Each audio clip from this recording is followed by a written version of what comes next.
Hey, friends, it's Kirk Harnack with the Telos Alliance, and I'm here talking with Paul Montoya. Paul's the Director of Engineering at Wyoming Public Media, and man, Paul is just in the thick of operating remotely from home thanks to the coronavirus and social distancing. Paul, welcome in. How are you? You have to be, Kirk. I mean, we're ready here. I think every engineer out there probably was waiting for this day, the big emergency, and we can't broadcast at the studio. We wondered if it was going to be an earthquake or a fire or whatever.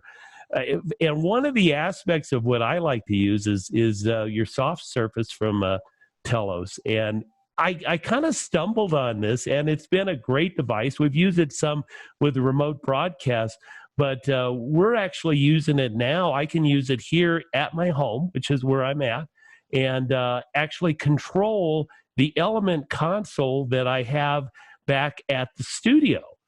Oh, so we're going to take a look at this. Yeah.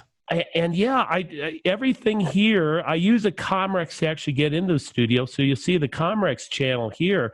Then naturally, the soft surface has to be on the same VLAN as your LiveWire network. So I can't run it locally. I don't want to, because I don't want to extend my LiveWire VLAN out any farther.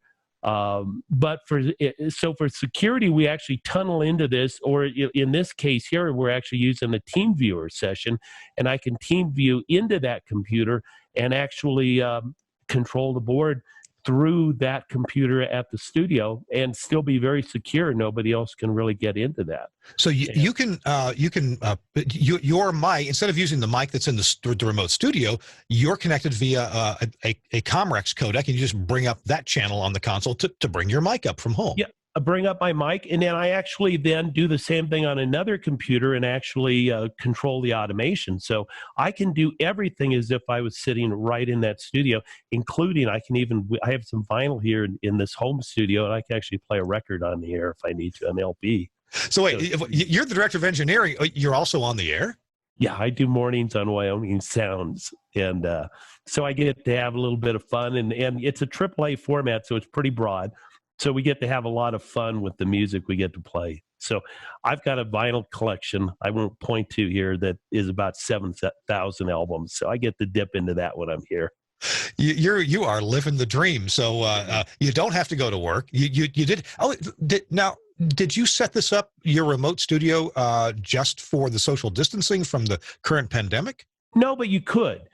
This studio I had set up, it's a home studio. Like I said, I'm on audiophile, and I like music and things like that. And I'll do some production here. I'll actually voice track a lot of times the program if I need to early on for the first hour or so. So I have this available just for me, but it could easily be set up with a couple of laptops, one for the soft surface, one for your automation. You can run Comrex in the background. So in an emergency like we're in now, it could be set up easily. That is so awesome. Paul, I thank you so much for talking about your element console at the studio, the soft surface remote software that you're actually running at the studio and remote controlling it, but it gives you full control of your element console, and that's just awesome. And of course, remoting into your automation. Paul Montoya, thank you for joining us. I'm Kirk Harnack for the Telos Alliance.